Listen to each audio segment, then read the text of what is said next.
unutmaq asan deyil biləsən. Qəlbimdən səni silmək çətindir. Nə qədər bitdi desəm özümə, sonda bu həsrət bizi bitirdi. Mənə üz çevirib getsən hara qaçsan da, İki dünya bir olsa yenə səni sevəcəm. Bir ruh ayrı bədəndə tək qalsaq da, bu cəhanda harda olsam yenə sənə gələcəm. Mənə üz çevirib getsən hara qaçsan da, İki dünya bir olsa yenə səni sevəcəm.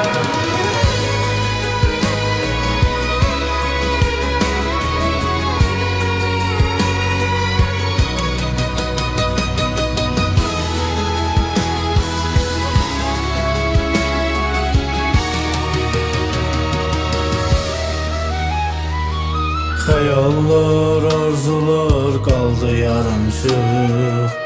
Təsəllilər bəs etməyir mənə.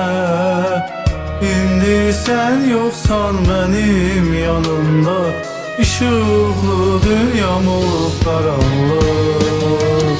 Mənə üz çevirib getsən hara qaçsan da, İki dünya bir olsa yenə səni sevəcəm.